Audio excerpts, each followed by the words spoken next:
Hi, this is Kara from the Special Needs Mom podcast. And this is Angela from Especially Organized, Sensible Solutions for Special Needs Moms. We have this heart for special needs moms. And so we thought, you know what, let's combine forces.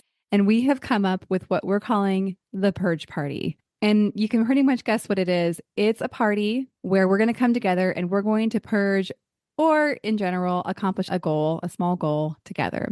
So we have set this for January 27th, starting at 8 o'clock for my Pacific Coast people. Which means 11 o'clock for all of you on the East Coast. So this is an opportunity. If you have something on your to-do list that has just been stuck there and you are wanting to move it up on the list, you're wanting to tackle, maybe it's a space or an area of your home or a category in your home that has just needed a little time and attention. This is your opportunity for you to be online with us while you work and have access for us to help you answer your questions, help guide you, and just serve you for those 2 hours.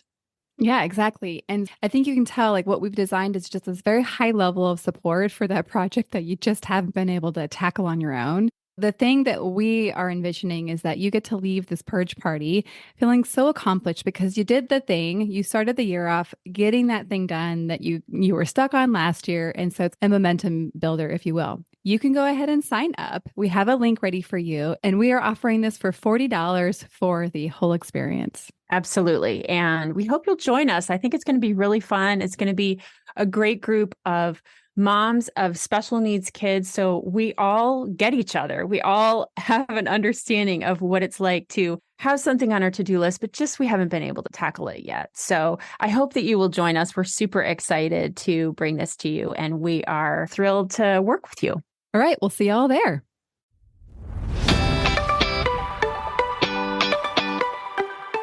Hi, I'm Kara, life coach, wife, and mom to 4 incredible and unique children.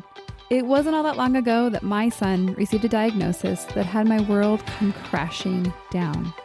I lacked the ability to see past the circumstances, which felt impossible, and the dreams I once had for my life and family felt destroyed.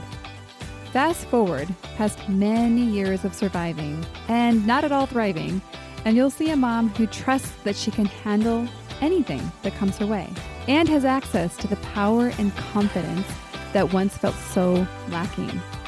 I created the Special Needs Mom podcast to create connection and community with moms who find themselves feeling trapped and with no one who really understands.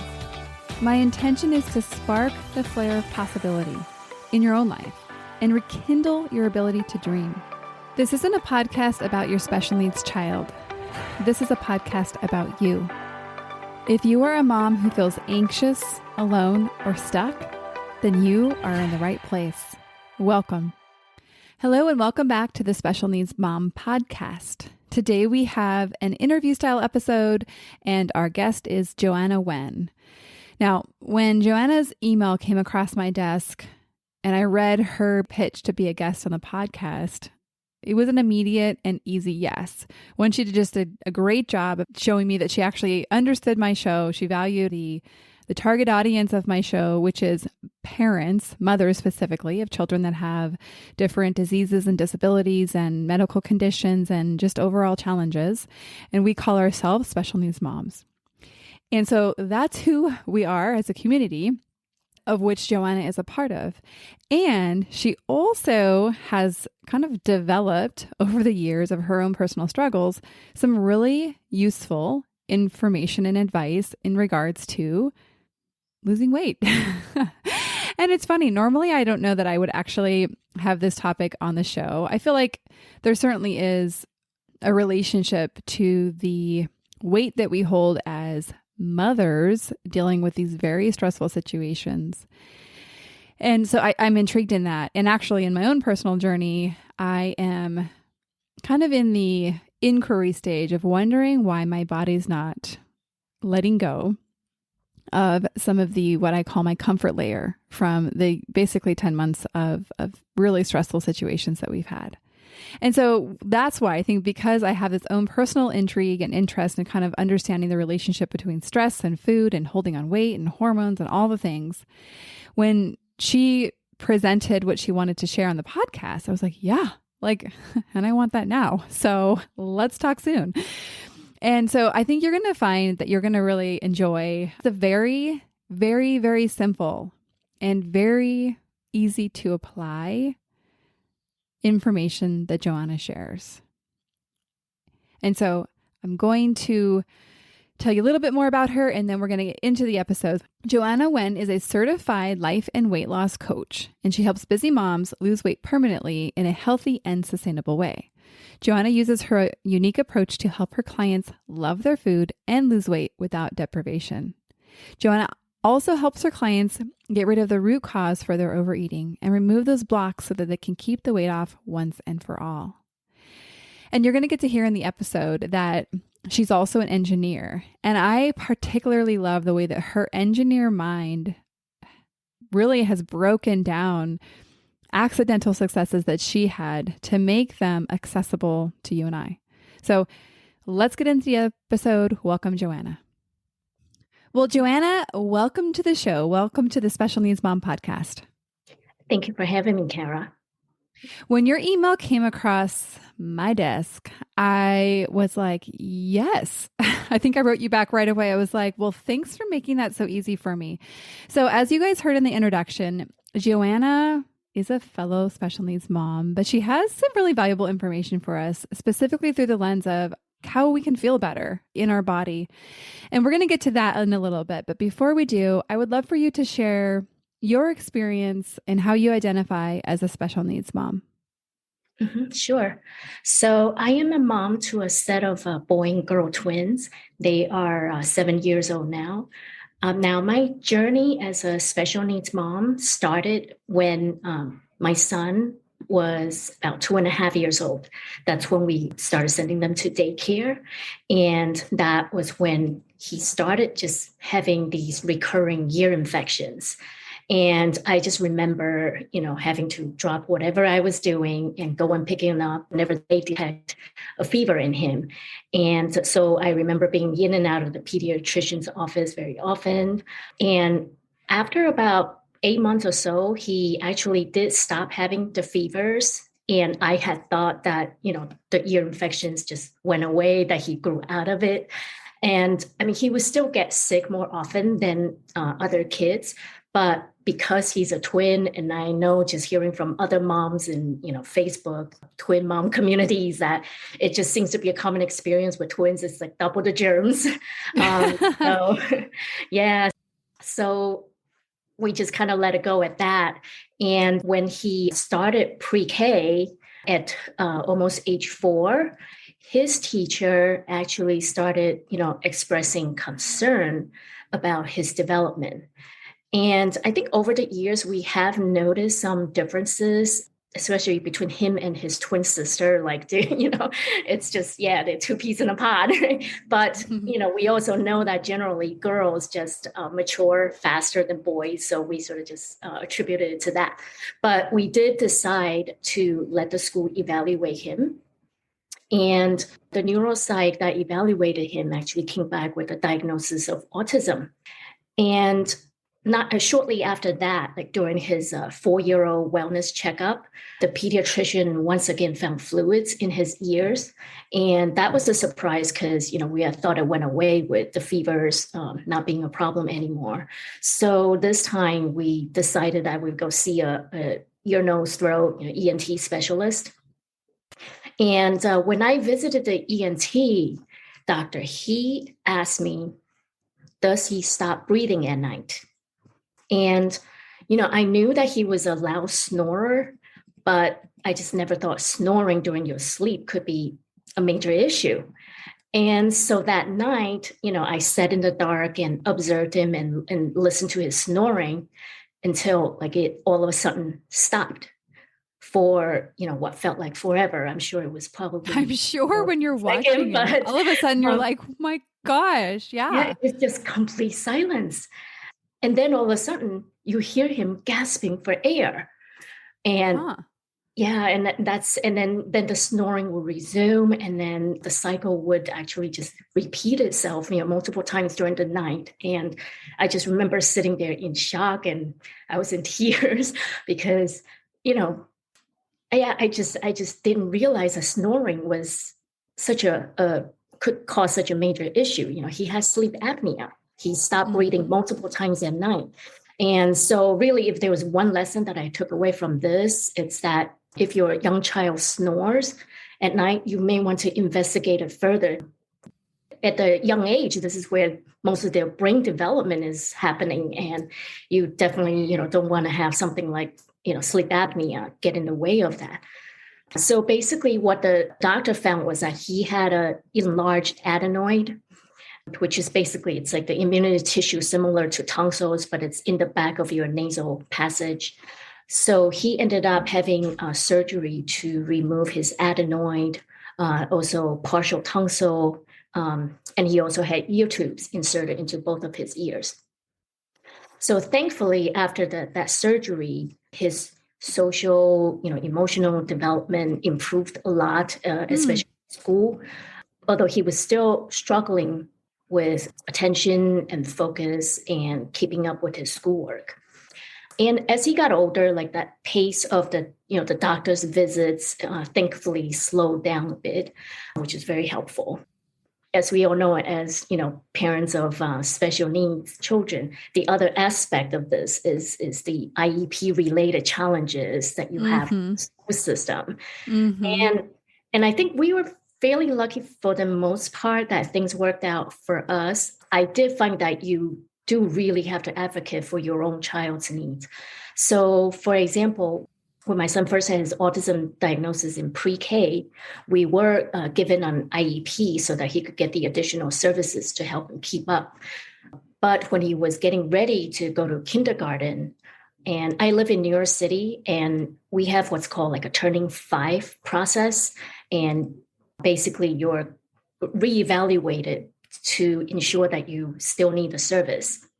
And we had that like about 3 months after his surgery.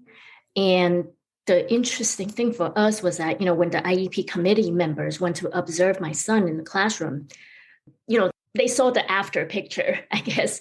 And so in their case, they felt like, well, they didn't really see a problem, and they were so ready to that in my eyes, it felt like they were just ready to dismiss that autism diagnosis that we were just given. Yeah, I was actually wondering like what happened with that as far as him keeping the diagnosis, even though he had improved in a lot of areas so much.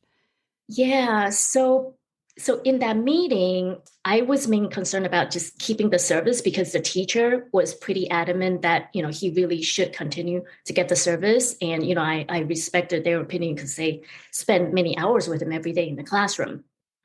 And so I remember just, having to really advocate for him. And I remember saying that he stopped breathing at night.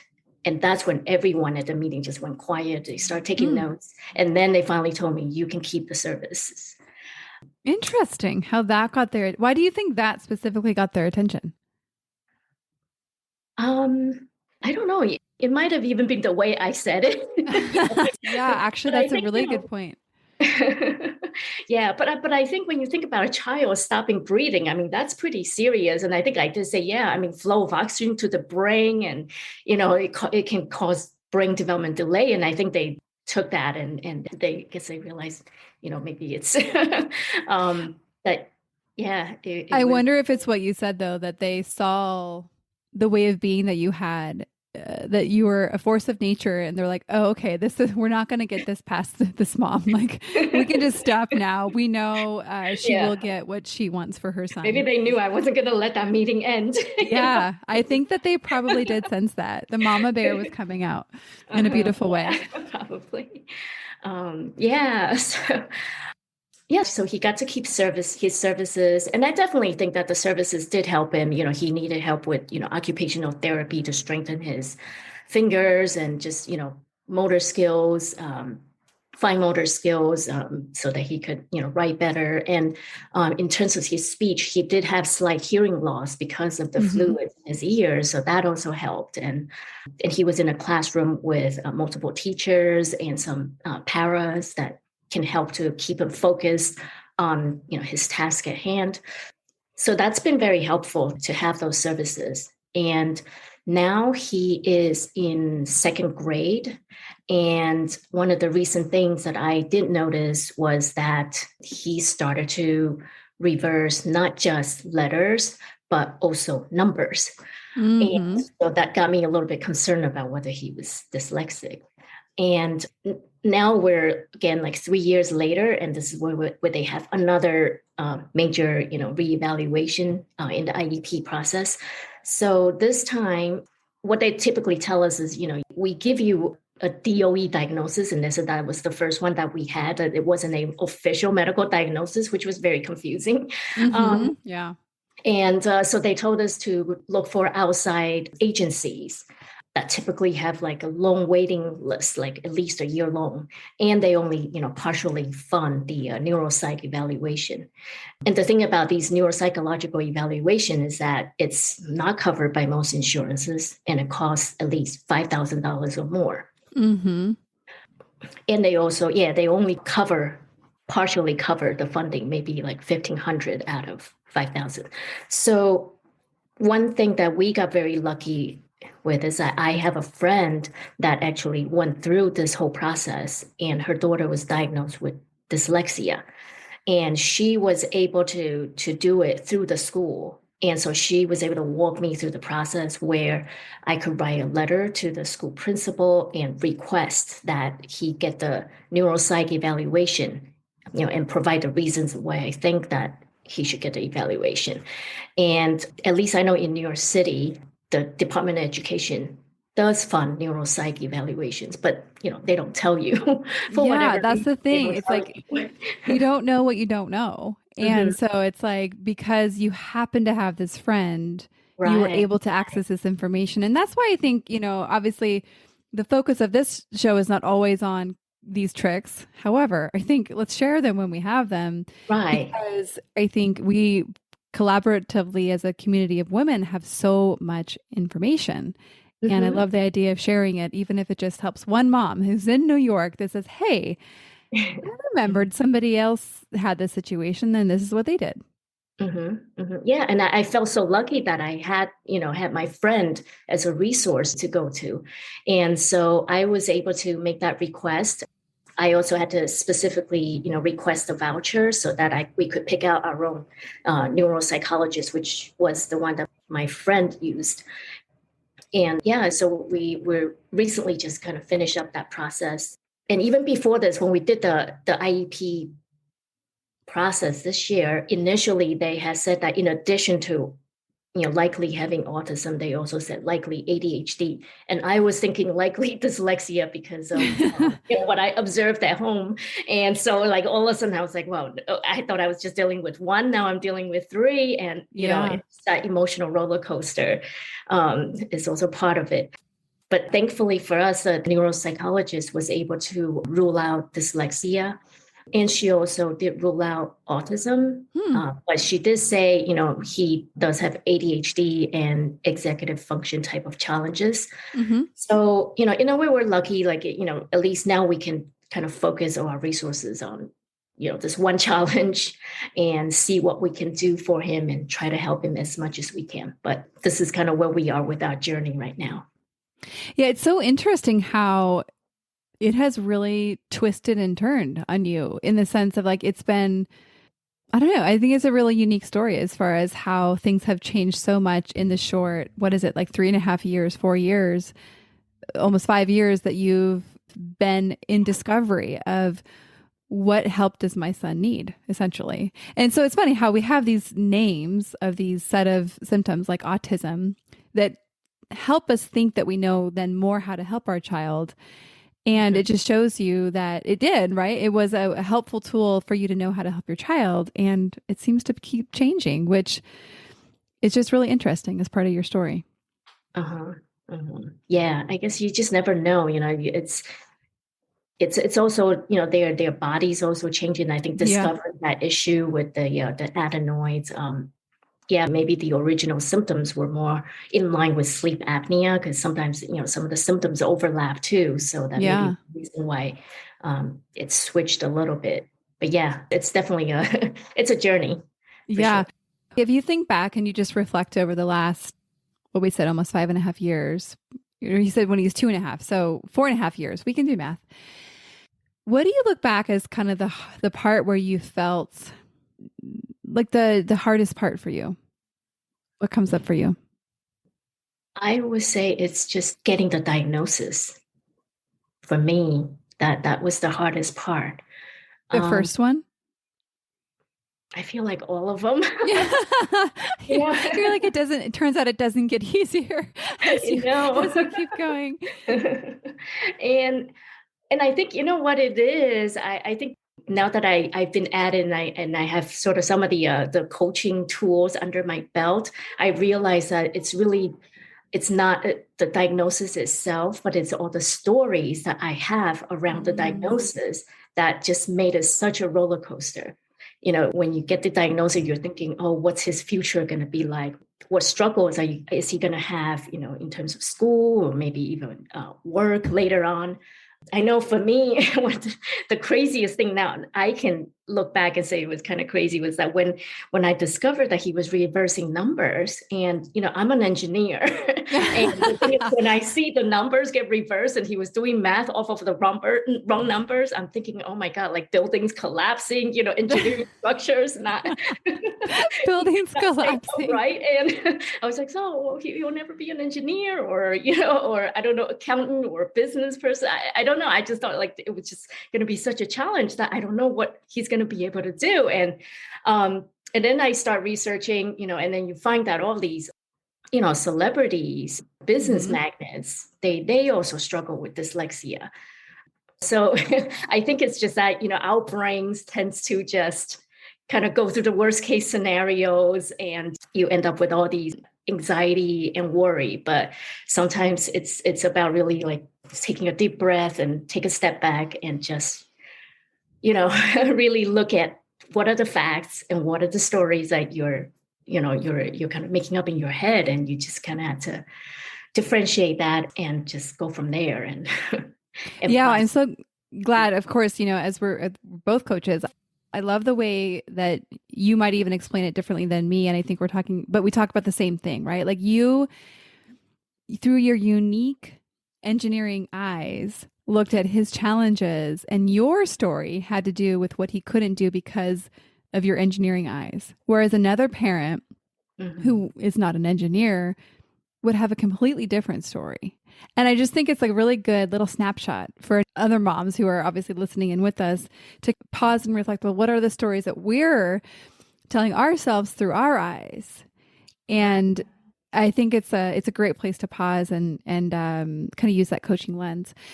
So I am now curious. So thank you for sharing about your journey in motherhood. And I mean, I'm sure you can talk to us all day about twins. And I know that you have, well, now I know you are an engineer, but I also know you have become a weight loss coach. And so I'd love to hear about kind of like how you got from there to here and a little bit of that story. Yes. So my weight loss journey actually started about a year after I had my twins. I basically stayed visibly pregnant, like so much so when I walk into crowded subway cars, and because I live in New York City, people just continue to get up and offer me their seats because I looked pregnant. And you know, while I appreciated their kind gesture, right, it also made me feel self-conscious and down about the way I looked. So I decided to make a change, and I started to count calories, eat smaller portions, avoid carbs, like all the things that I thought we were supposed to do to lose weight.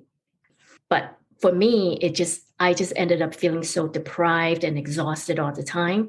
And at the time, I was working a demanding, software product management job where, I would work the regular 9 to 5 during the day. But in the evenings, I would also have Skype calls with my software development team on the other side of the world. And I was taking care of my twins at night. So as you can imagine, like I was barely able to keep up with my, busy working mom life, like never mind finding extra time or energy to go to the gym to exercise. So I had almost resigned myself to, just accepting my post-baby body when I remembered my experience with the healing powers of food. I had worn eyeglasses and contacts since high school for 15 plus years. And I discovered that I had healed my nearsightedness from drinking green smoothies. And so that was the experience and the motivation that I needed to just go all in on trying to figure out use food to lose weight. So like one day you just remembered, oh my gosh, I remember actually I can use food to help me and not to deprive myself of it. Like do you remember the moment where you kind of made the connection? I can't exactly say what it is, but I think just all the, brain fog from being a mom and taking care of the twins. Maybe that's when yeah. And then it just, because I had stopped drinking green smoothies for a long time too, and I think that was also another reason. But then, then one day I remember oh yeah, green smoothies. And I remember, it's, that's what it did for my eyes. And even before I had the twins, I was using food to actually gain weight to have the twins because I actually delivered them at 38 weeks full term. Wow. I'm like 5 feet tall. And so I'm petite, and everybody was so surprised that I was able to hold on for that long. But it was also because I was concerned that because of my small size that I really wanted to make sure that they can gain as much weight as they could before I delivered them. So I was able to, come home with them, and they were delivered at above average weights for twins. That's pretty incredible, especially since they had a smaller incubation area than some babies do, like in a body like mine. So when you healed your vision, was that an intentional process, or did you drink the smoothies and then realize, oh my gosh, like I don't need my contacts anymore? Yeah, so actually, that was an accident. I knew I wasn't I was getting sick a lot like in my 20s, and I knew I wasn't taking in enough vegetables and fruits. So with the smoothies, I found an easier way to do that. And originally I wanted to go for more better complexion, more beautiful skin. And I found a recipe that was for that. But it did give me a really, really great complexion and energy. The eyeglasses, that was an accidental discovery. Like one day I accidentally stepped on my glasses and broke it. So I went to the glasses shop, and they retested my eye, and they said, oh, these prescriptions are way too strong for you. And so that's when I realized, oh, how did that happen? And, so then I started, reverse engineering. Okay, what did I do differently? And then I realized, oh, it might be the smoothies. And then I started to research like the specific recipe that I was using or the food that I was putting in. And I realized, oh yeah, there's potentially a chance that this was it. And I continued to drink the smoothies until one day I was playing tennis with one of my best friends. And I remember even on the bus ride there, I was like, oh no, we're going to lose. I forgot my contacts actually. And she was like, oh no, And just thinking, I have a bad partner here. This is not starting out well. But then, I realized afterwards, like I didn't need my glasses at all. And I remember, I think we did win the game. So after that, I was like, well, I don't need to wear my glasses anymore. So that was just, that was an interesting accidental discovery. But I was glad that I figured out what it was that helped it, because then it just totally made me realize that, food really is very powerful. What we eat and how we eat it, it's just it's amazing that it could do that. Yeah, it very much is powerful. And I love that your engineer brain did the reverse engineering thing to actually figure it out. I love engineer minds. So, okay, so take us back to you being, about a year after you had your babies, and grateful, but not so grateful that people were giving up their seats for you on the subway. You made this realization, okay, wow, I think sounds like there was a different relationship with food. And specifically, like you had a shift there from going from deprivation to actually giving yourself something. Tell me like a little bit more about your journey and your experience. Yeah. So basically, after I remember that experience of healing with food, I just decided to just research all the food that could possibly help me with weight loss. And that's when I stumbled upon this just an amazing world of spices and herbs and nutrient-rich foods that just completely turned the conventional wisdom on weight loss upside down. So I was able to eat like delicious and satisfying meals and lose like 10 pounds within the first month. And then I lost a total of 28 pounds in 7 months. I dropped 4 dress sizes and shed my still pregnant look without doing a single sit-up. Yeah, so now, people no longer get up on the subway for me, and I have so much more energy to keep up with my twins. And then I just started getting questions from other moms on how I lost the weight. And so now I help fellow moms to lose weight in a way that fits their busy lifestyle and without that deprivation and spending hours at the gym. Yeah. And this is the reason actually when you sent me that email, I was like, yes, I want you on the show. And actually, because even in my own journey, I have what I call my comfort layer is still on.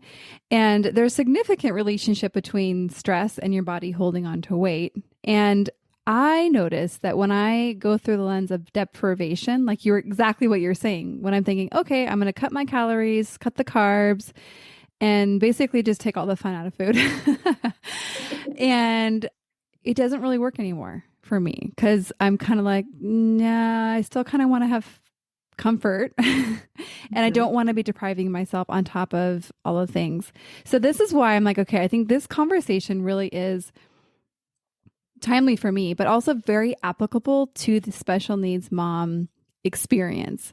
And so tell us a little bit about the actual, okay, like what's in these smoothies and how you come alongside a mom and help her with where she's at in the busyness and the stress of special needs mom life. Okay, yeah. So I think, one of the best way for me to share is to just start with simple things. So I have 3 of my top tips to help you, reduce stress and reduce that emotional sweets cravings. So what happens is that a lot of times when we feel stressed out, right, we just tend to look for sweets for comfort. And one of the reasons is that our brain is just naturally hardwired to seek pleasure and avoid pain. And sugar gives us that dopamine hit that our brain looks for as pleasure and reward. So the great thing is that a lot of these natural spices and herbs that we use to just flavor our food also have health benefits that can help us reduce stress and reduce cravings for sweets. So I'll share with you like my top 3 ways to do that. So one of the first spice that's very popular and you probably already have in your kitchen cabinet is cinnamon. Okay. So I was like, I'm dying to know what this is. I was going to try to guess, but I just kept my little mouth shut. Yeah, so cinnamon, it's a sweet and warming. I'm driving to Costco right now. Keep going. Yeah, so cinnamon, it's a sweet and warming spice that's been known actually in traditional Asian medicine to help control your blood sugar level. And what it does is that it helps to prevent insulin spikes that leads to hunger and sweets craving. And it also has the ability to help you feel full for longer, so you're less likely to overeat. And another great benefit of cinnamon is that it has also been used for centuries to treat anxiety and depression. Oh, wow. So it can help to boost your mood and even improve your cognitive performance. So, it's definitely great for moms, in terms of having that energy and focus and elevating our mood and keeping us calm. Mm-hmm. And with cinnamon, it's really easy to incorporate into our diet, right? Because cinnamon is slightly sweet. It tastes slightly sweet. So you can use it as a sweetener substitute. So actually, most mornings, I add cinnamon to my coffee instead of sugar. And now, wait. How do you stir that in? Because I am just picturing, how do you stir the cinnamon into your coffee? I feel like it does not dissolve very well just in water or coffee. I don't. It works, huh? It works. Maybe the coffee. I like my coffee really hot. Maybe that helps it to dissolve. I'm not sure, but okay. Yeah, Yeah, usually just a few sprinkles will do. And Okay. Oh, yeah. okay. 'Cause I'm thinking like teaspoons, tablespoons. That might be the difference here. How much, like, do you recommend? Like, how much of the cinnamon is going to have this magical power? Yeah, for cinnamon, a few sprinkles will do. Wow. Yeah. And I mean, I also use it in cooking, like stews and soups. And for those, I use the cinnamon sticks and you cook it for like over 20 minutes so that it hmm kind of release its nutrients. Okay. Wow. This is really interesting. All right. Keep going. Okay. So the second one I have for you is peppermint. I think peppermint, it's a refreshing herb that most people love. And with peppermint, like studies have found that it can lower your cortisol or stress hormone levels. So Oh, it can wow. help to reduce anxiety and release tensions. Peppermint is also a natural appetite suppressant. A study has found that if you are exposed to peppermint on a consistent basis, you consume about 2,800 fewer calories per week. And this That's a actually works. lot. That is a Yeah. lot of calories. Yes, it Wow. makes a Okay. Keep difference. going. And it actually works whether you ingest it or inhale it. So with peppermint, you can drink peppermint tea, or Uh-huh. you can add mint leaves to your green smoothies or Okay. So detox. how many leaves? I'm thinking like the whole plant's going in, but I'm thinking maybe that you don't have to do that. Work with Um, me here. I mean, I like peppermint, so I usually like add about 10 leaves into my green Okay. smoothies. I'm like right now so happy that I decided to add, I have two mint plants in my garden. And I Oh, was like, what perfect. am I going to do with all this mint? And so I feel like, now my plants are both rescued and so am I. And with peppermint, you can also use essential oil and do aromatherapy and still get the benefits that way. Okay. That's interesting. Mhm. And the third trick I have is to reduce your sweets cravings by mixing bitter foods with sweets. And this is actually something that I learned from my Asian culture. When we have our afternoon snacks, we often pair tea with a small portion of sweets. And in traditional Chinese tea, we don't usually add we just don't add sugar or milk actually. So you're really just tasting the natural earthy essence of the tea, which is naturally slightly bitter. hmm And what this bitterness does is that it actually shuts down the receptor in our brain that desires sugar. hmm So, and these bitter foods also help to slow the absorption of sugar and regulate blood sugar levels. So, and these are conclusions that came from a study at University of Texas. So they're scientifically proven benefits of bitter food. And even if you're not sure you like bitter tasting food, the truth is we are actually already eating a lot of bitter foods and have acquired a taste for them already. And these foods include like citrus fruits, your lemon, lime, grapefruit, vegetables like broccoli, kale, Brussels sprouts, and drinks like unsweetened iced tea and black coffee. And a great snack that I love to have, and my son too, is dark chocolate. And dark chocolate is naturally slightly bitter, right? And it actually stimulates production of endorphins, which are the same chemicals in the brain that creates that feel-good feeling after you exercise. So it can both boost your mood and reduce your taste for sweets, and you get to have chocolate. And I usually get the like the lit chocolate that's like over 70% cocoa. Yeah. So the next time you have the cravings for sweets, try these tricks to prevent overeating. I love these because actually I feel like, I mean, I had no idea what you're going to say is in terms of what to do. But I think I hear green smoothie and I'm like, oh, like my typical, I'll add banana, I'll do some orange, do some frozen strawberries, maybe kale or spinach. And so it's kind of my typical smoothie. But I feel like this is actually a very different information than I have heard before. And so I'm really appreciative of that. So what do you see as the opportunities that we as busy mothers have to use these foods to de-stress? Because I think that's the thing is like if we don't actually change the constant escalation that we have, my guess is it's going to stay hard to lose weight. So what opportunities do you see to use these and to shift the experience? Right. I mean, to me, being able to incorporate these using just spices, like a few sprinkles here and there, it feels more doable than like doing 100 sit-ups and, or cooking like, really fancy meals. Because I can tell you a lot of times for me, when I cook my meals, it's really simply sprinkle some of these spices over food and I put them into the oven. It takes a few minutes to prepare.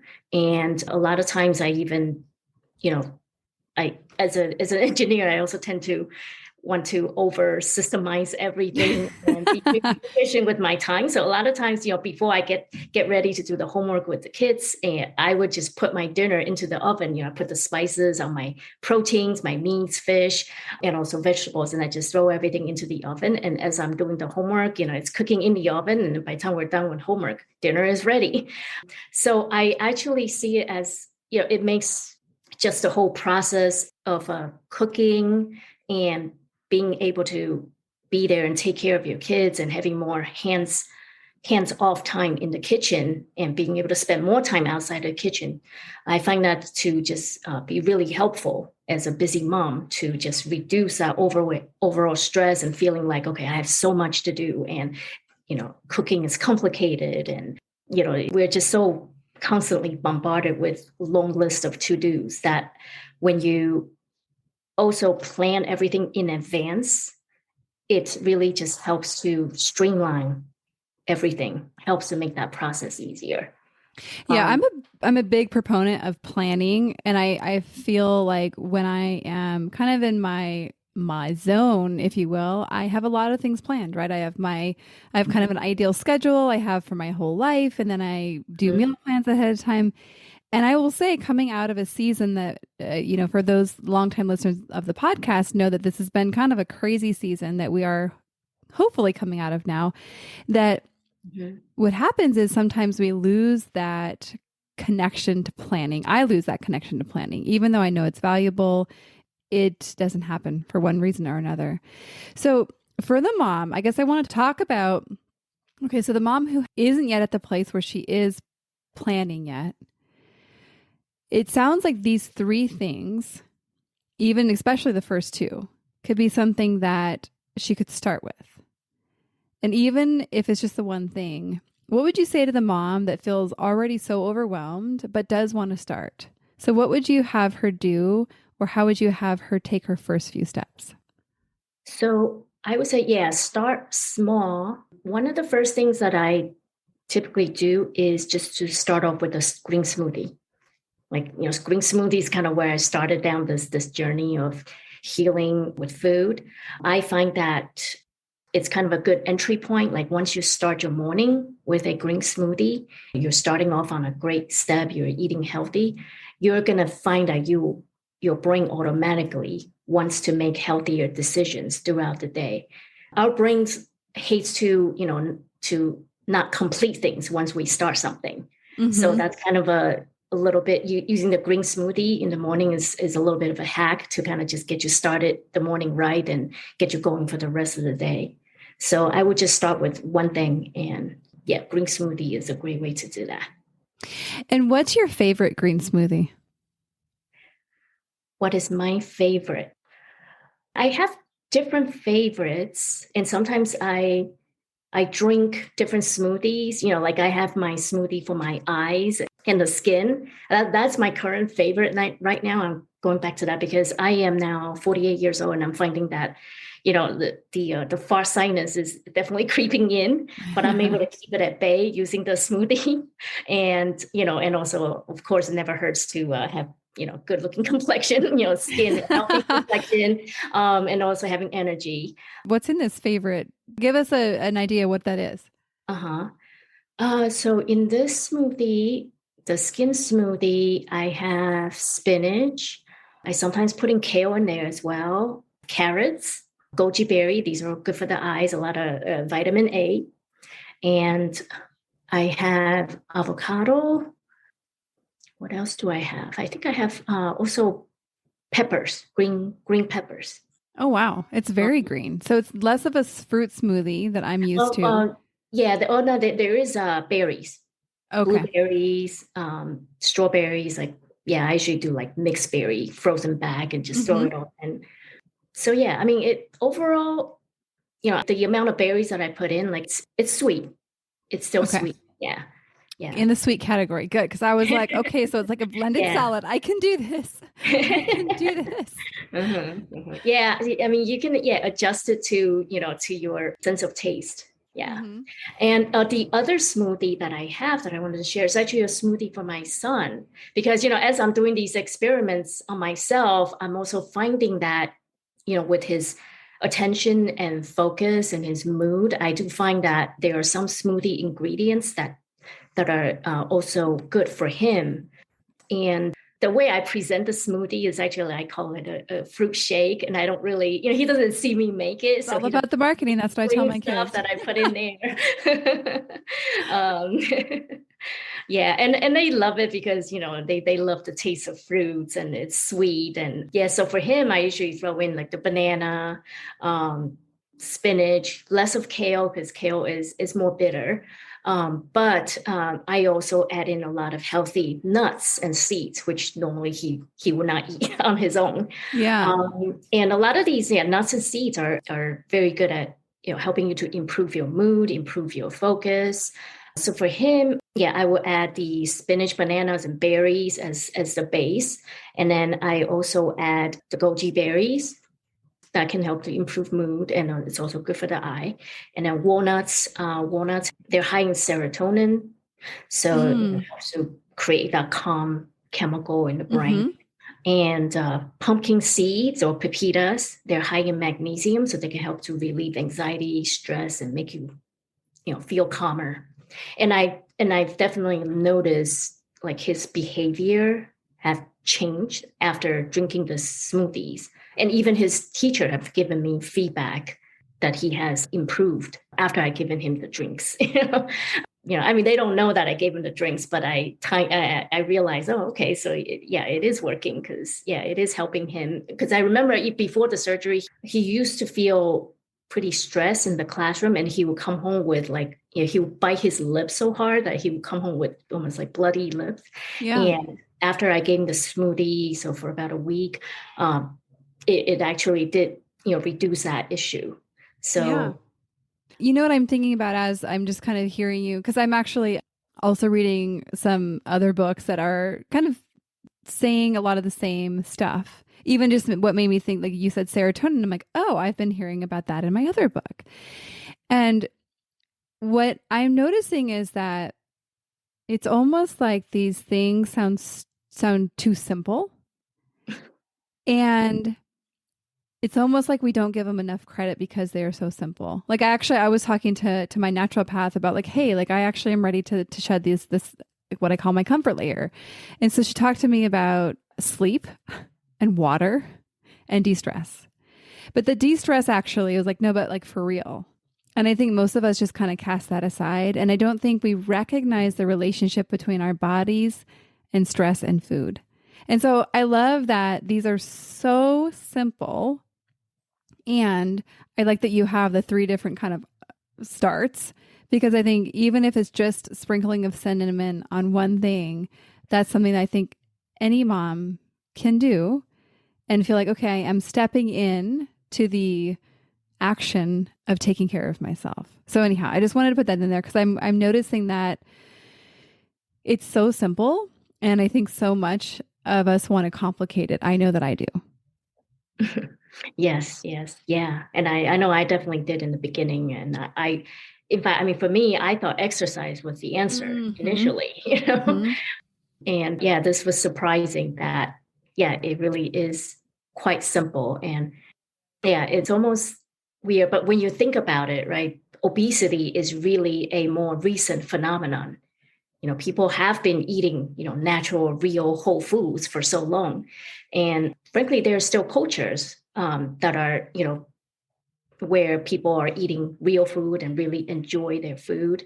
And that's why some of it came from my own Chinese culture, because I see that, the population in China, people are mostly skinny and they don't do diets, right?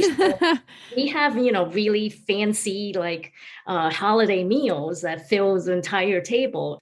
And yet we don't have that issue. They don't have that issue.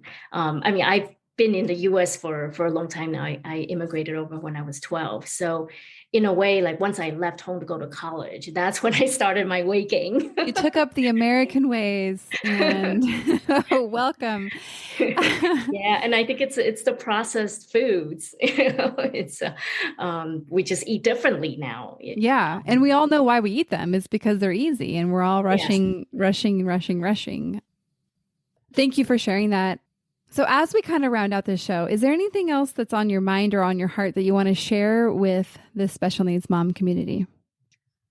Yeah, so I would say definitely if you're a mom with a special needs child, look out for that, that connection and just, seek out support of other fellow moms.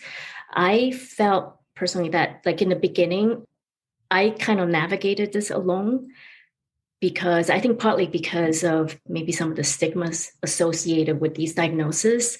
And for me, what happened was that when other parents started to open up about their own similar struggles, I started to realize, that's when I just started to realize, I was not alone and I don't have to do this all alone. Yeah. And just being able to share the topic with someone that has been through it and understands what you're going through, it was just such an emotional support and also just such valuable resource to get what I need to help me navigate through this journey with my son. And so these days, I feel like I'm more open to speaking on this topic and, hoping to also kind of pay it forward because it's helped me so much. And so I appreciate, your podcast and the information that you share. Also, the other thing that I want to mention is that the first few years of my journey, I didn't have, the life coaching tools that I have now. And it's really made a world of difference to me. Mm-hmm. Mm-hmm.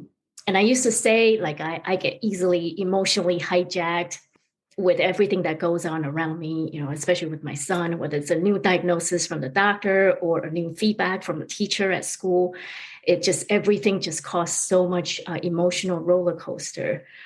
But now that I have these tools, I'm able to kind of process these events and stories and the emotions much more quickly and effectively. So I'm able to kind of redirect that anxiety and worry energy into thinking more about, okay, how can I best advocate for my child? And I do think that, all the educators and all the parents, like that's what we all want, right? We hate to see our kids struggle. We want to help them. So really, it's just about seek out these resources, reach out, connect with other moms, and learn about these coaching tools, get coaching and learn these tools. It really just helps you a lot on this challenging journey. That's beautiful. Thank you so much for sharing that and how meaningful it was when people opened up to you. Beautiful. And you have an option for people to reach out to you, and you have, it looks like you have a recipe to help someone start their journey. And so that will be available on the show notes. So make sure to check that out. I know I will be. And I just want to say thank you so much for sharing your story, sharing your information, your tips and tricks, and just the help to meet us specifically where we're at as special needs mom who want to feel well in our body. So thank you so much, Joanna. Thank you for having me, Kara. One more thing before we officially wrap up this show. Sometimes when I'm listening to podcasts, I have the experience of wanting more. I'm listening at the very end thinking, I sure wish that episode didn't end. I invite you, if you feel in any way the same way, I invite you to the Special Needs Mom podcast community, which is a free group that I host on Facebook, where we as a community of fellow moms who listen to this podcast and are experiencing life in similar shoes, get to talk to one another, get to share stories, get to actually interact. I hope you'll consider joining. See you over there.